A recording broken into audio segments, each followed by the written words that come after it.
بسم اللہ الرحمن الرحیم وَإِذَا سَمِعُوا مَا أُنزِلَ إِلَى الرَّسُولِ، اور جب اس کتاب کو سنتے ہیں اور جو سب سے پہلے پیغمبر محمد صلی اللہ علیہ وآلہ وسلم پر نازل ہوئی، تو تم دیکھتے ہو کہ ان کی آنکھوں سے آنسو جاری ہو جاتے ہیں، اس لیے کہ انہوں نے حق بات پہچان لی، اور وہ اللہ کی جناب میں عرض کرتے ہیں کہ اے پروردگار، ہم ایمان لے آئے تو ہم کو ماننے والوں میں لکھ لے، اور ہمیں کیا ہوا ہے کہ اللہ پر اور حق بات پر جو ہمارے پاس آئی ہے ایمان نہ لائیں، اور ہم امید رکھتے ہیں کہ پروردگار ہم کو نیک بندوں کے ساتھ بہشت میں داخل کرے گا۔ اللہم اجعلنا منہم انشاءاللہ۔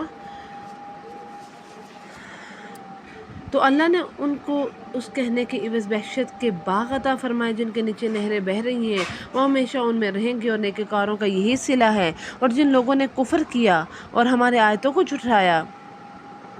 وہ جہنمی ہیں۔ مومنوں، جو پاکیزہ چیزیں اللہ نے تمہارے لیے حلال کی ہیں ان کو حرام نہ کرو، اور حد سے تجاوز نہ کرو، اللہ حد سے بڑھنے والوں کو دوست نہیں رکھتا، اور جو حلال اور طیب روزی اللہ نے تم کو دی ہے اسے کھاؤ، اور اللہ سے جس پر ایمان رکھتے ہو ڈرتے رہو۔ اللہ تمہاری بے ارادہ قسموں پر تم سے مواخذہ نہیں کرے گا، یعنی کہ تمہاری پکڑ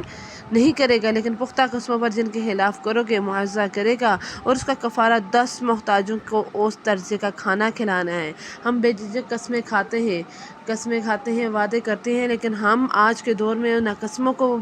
جو ہے قسمیں اور جو وعدے ہیں ہم آج کے دور میں اس کو پورا نہیں کرتے، ہر چھوٹی بات پر قسم کھاتے ہیں۔ تو دیکھیں اس کا کفارہ کیا ہے، کفارہ 10 محتاجوں کو اوسط درجے کا کھانا کھلانا ہے، اور جب تم اپنے اہل و عیال کو کھلاتے ہو یا ان کو کپڑے دینا، یا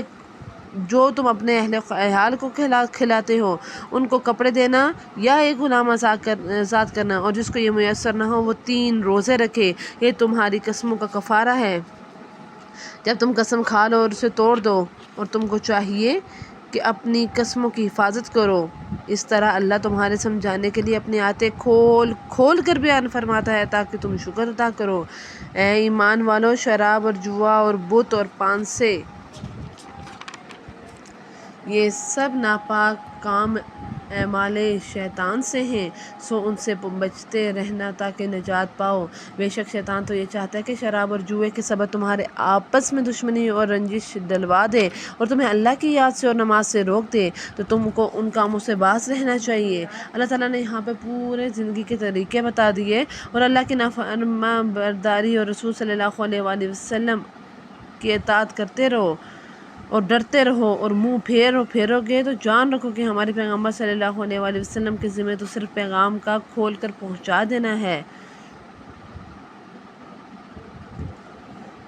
جو لوگ ایمان لائے اور نیک عمل کرتے رہے ان پر ان چیزوں کا کچھ گناہ نہیں جو وہ کھا چکے، جو پہلے ہو گیا وہ ہو گیا،